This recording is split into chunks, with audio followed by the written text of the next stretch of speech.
काफ़ी सारे वुमेन को अपने खुद के राइट्स पता नहीं होंगे। मैं आपको आपके फ्यू राइट्स बताती हूँ। इंडियन कॉन्स्टिट्यूशन ने हमें कुछ राइट्स दिए हैं, जैसे कि एवरेन टीम से ही एक स्टाफ थी, उससे घर में असॉल्ट हुआ था। मैंने उसको इतना ही कहा कि देखो मैं तुम्हारे साथ हूँ, अगर तुम्हारे साथ कुछ भी होता है इमीडिएट वहाँ पे पुलिस आएगी और मैं किसी को नहीं छोड़ूंगी।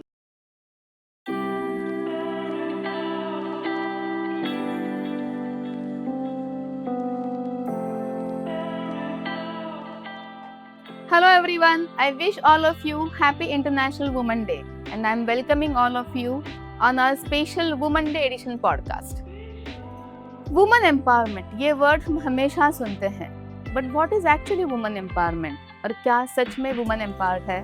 अगर है तो इतने सारे इनजस्टिस वुमेन के साथ क्यों हो रहे हैं? क्यों इतनी सारी केसेस अनरिपोर्टेड हैं? या क्यों ऐसी परिस्थिति है कि कितने सारे वुमेन को अपने बेसिक राइट्स तक पता नहीं है? So I think to know about our basic rights is the first step truly of being empowered. So today on this special Women Day, we are breaking down all the laws one or each and every woman should know. Because I believe awareness is real empowerment. So to know about all our rights, I have invited my dear friend and a High Court lawyer who is practicing since last 25 years and fighting so many cases for the justice of women. Here comes Advocate Mankuvar Deshmukh. Hello everyone. So Deshmukh ma'am, आज पूरी हमारी एवेरेंट team आपको सुनने के लिए बेकरार है। I really welcome you here. मेरा फर्स्ट क्वेश्चन ये रहेगा आपसे कि हम कहते हैं कि वुमन एम्पावरमेंट, तो वुमन एम्पावरमेंट को आप लीगल एस्पेक्ट से किस तरीके से देखते हो? Thank you so much doctor Gauri for welcoming me at doctor Gauri's एवरेन क्लिनिक। मैं सबसे पहले आप सबको इंटरनेशनल वुमेन्स डे की शुभकामनाएं देती हूँ। सभी महिलाओं को मेरी तरफ से शुभकामनाएं। Thank you. आपका जो ये क्वेश्चन है वुमन एम्पावरमेंट और लीगल एस्पेक्ट कैसे देखा जाए, in fact what is woman empowerment? हम लोग बोलते हैं कि महिला सक्षमीकरण या फिर वुमन एम्पावरमेंट, वो क्या है ये पहले मैं बताती हूँ। वुमन एम्पावरमेंट मीन्स किसी महिला को उसके चॉइसेस या फिर उसके डिसीजन खुद किस तरीके से लेने हैं उसमें मदद करना। सो ये जो लीगल एस्पेक्ट है, तो ये डिफरेंट लीगल एस्पेक्ट उसको कैसे सपोर्ट करते हैं उसके डिसीजन में, या फिर उसमें जो हर्डल्स आते हैं उसके चॉइसेस या उसके डिसीजन में, वो कैसे हर्डल दूर करना, ये वुमन एम्पावरमेंट है। और ये लीगल एस्पेक्ट उसको मदद करता है कि उसके डिसीजन और चॉइसेस लेने में। तो ये वुमन एम्पावरमेंट, महिला को सक्षमीकरण, उसको स्ट्रॉन्ग बनाने के लिए हमारे कायदे या फिर लॉज उसको मदद करते हैं to become a strong and more decisive. Thank you ma'am, very nicely answer. पर अगर अब मेरे साथ यहाँ पे मेरी टीम है, पर अगर मैं सर्वे करूँ या मैं काफ़ी सारी वुमेन को पूछूं कि व्हाट इज़ वुमन एम्पावरमेंट, क्या आप अपने राइट्स जानते हो, तो मुझे ऐसे लगता है कि काफ़ी सारे वुमेन को अपने खुद के राइट्स पता नहीं होंगे, बिकॉज ये जनरली डिस्कस होती ही नहीं है। I am not talking only about rural areas, पर सिटी में भी मुझे लगता है कि यंग गर्ल्स वुमेन उनको अपने राइट्स पता नहीं है। सो क्या आप सिंपल लैंग्वेज में हमें वुमन के राइट्स जो ईच एंड एवरी वुमन को पता होने चाहिए बता सकते हो? मैं 100% आपसे सहमत हूँ, क्योंकि मुझे ये पता है कि हाईली एजुकेटेड गर्ल्स वुमेन उनको भी उनके राइट्स पता है। Since last 25 years I am practising, तो मैंने देखा है कितने सारे वुमेन्स को राइट्स पता नहीं होते। ये बात सही है। मैं आपको आपके फ्यू राइट्स बताती हूँ कि जो आपको पता होने ही चाहिए। जैसे कि हमारा इंडियन कॉन्स्टिट्यूशन ने हमें कुछ राइट्स दिए हैं, जैसे कि राइट टू एजुकेशन। हर वुमन को उसका शिक्षण लेने का अधिकार है, right to education and that to free education. So बहुत सारी गवर्नमेंट के स्कूल में फ्री एजुकेशन मिलता है। So right to have the education is a right of a woman. जैसे कि मैंने बताया right to education, Indian constitution ने हमें राइट टू इक्वेलिटी ये भी राइट दिया है कि मेल और female both are equal before everyone.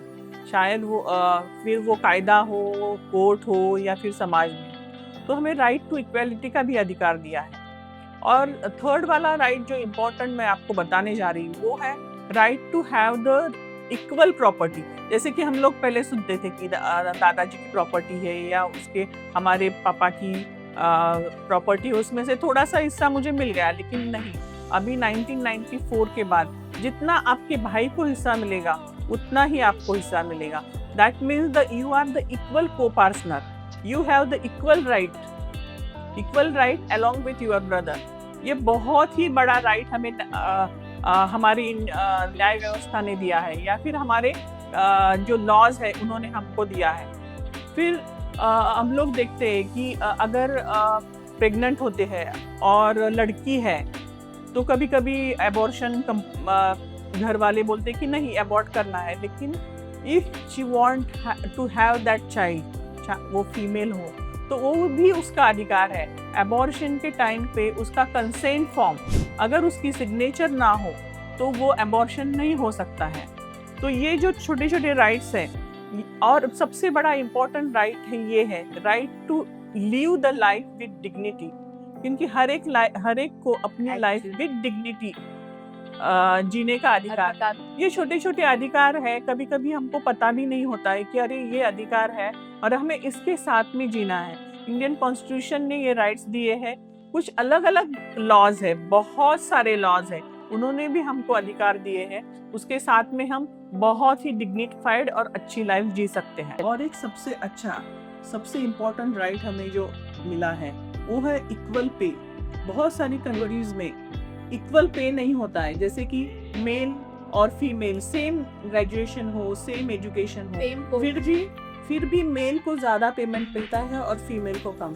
हमारे इंडिया में ऐसा नहीं है, इक्वल पे है हमें, फीमेल और male if both are having the same graduation or same education, equal pay. So this is very important right given by the laws to us. बहुत ही simple भाषा में आपने ये सारे लॉज हमें बताए हैं ताकि हर एक वुमन को ये लॉज अच्छी तरह से पता चले। ये बहुत ही अच्छा पॉइंट बताया आपने, मतलब सेम एजुकेशन और सेम कोर्स है तो इक्वल पे होना चाहिए, पर ऐसे बहुत बार नहीं होता है या फिर राइट्स हमें पता भी नहीं है, तो ये लॉज बहुत ही ज़्यादा अच्छी तरह से हमें पता होनी चाहिए। मैम ये तो हुई राइट्स की बातें, पर ऐसे काफ़ी सारे कायदे होंगे जिनके बारे में वुमेन को पता होना चाहिए, जो स्पेशली वुमेन प्रोटेक्शन के लिए है। So let's make them aware about it.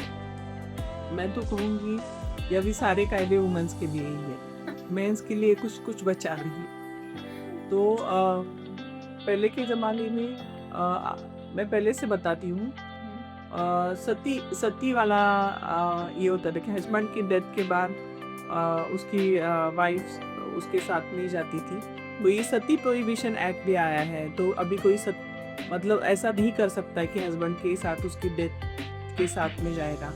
फिर पहले बहुत सारी वाइफ, मतलब बहुत सारी, more than one can marry that male, but अभी ऐसा नहीं है, he has to maintain one wife. Thereafter child marriage act, पहले हम लोग सुनते थे कि अभी हम लोग छोटे थे 3-4 साल तभी हमारी शादी हुई थी, ऐसा नहीं है। अभी 18 साल लड़की के लिए, 21 ईयर्स बॉयज़ के लिए। तो 18 साल के नीचे अगर किसी लड़की की शादी हो जाती है that is offence. Thereafter अभी के इसमें जो नए कायदे हैं उसमें डोमेस्टिक वायलेंस एक्ट है कि घर में अगर कोई भी रिलेटिव या फिर जो भी घर में है अगर उसको सताता है, कुछ असॉल्ट होता है, तो she can make the complaint to the police also. There are committees also. So maintenance वाला ये बहुत ही अच्छा है कि 125 CRPC जो पहले का था और बाद में भी अभी NSS में है, तो उसमें अगर हस्बैंड वाइफ में कुछ हो जाता है तो डिवोर्स से पहले भी मेंटेनेंस का उसको अधिकार है, मतलब she can maintain her life as per the dignity. बच्चों को भी वो कायदा है। फिर अभी नया है कि लिव इन रिलेशनशिप, उसमें बहुत बार ऐसा होता है कि उसको पता ही नहीं होता है कि वो जो आदमी है, मेल है, मैरिड है या नहीं, और फिर दोनों साथ में रहते हैं। तो उसमें भी अगर कोई औरत लिव इन रिलेशनशिप में रहे और बाद में कुछ हो जाता है तो उसको मेंटेनेंस का अधिकार है। मतलब बहुत सारे ऐसे फिर मैं बताऊंगी कि अभी बहुत सारी लड़कियां काम करती है, वर्क प्लेस पे जाती है, तो जो वर्क प्लेस पे अगर कोई सेक्सुअल हरासमेंट होती है उसके लिए ही POSH prevention of sexual harassment at workplace ये कायदा आया है। और उसके लिए हर जगह पे हर एक ऑर्गेनाइजेशन इंस्टीट्यूट में कमिटीज़ कंपलसरी की गई है, और वो कमेटी के सामने वो लड़की या that woman can file the complaint. फिर पॉक्सो है, अगर किसी छोटी लड़की के साथ कुछ होता है या लड़के के साथ भी कुछ होता है तो वो भी है।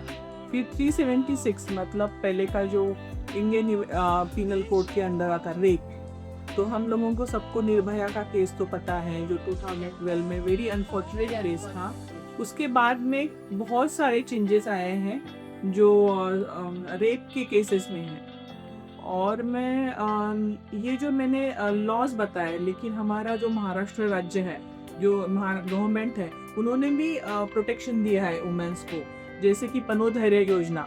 अगर किसी लड़की पे एसिड अटैक होता है या फिर रेप होता है तो उसको कंपनसेशन मिलता है, और वो कंपनसेशन भी काफ़ी हेवी अमाउंट रहता है, वो बहुत सारे लाखों रुपए में मिलता है। So that is for cover her trauma, उसके ट्रीटमेंट या टू हेल्प हर।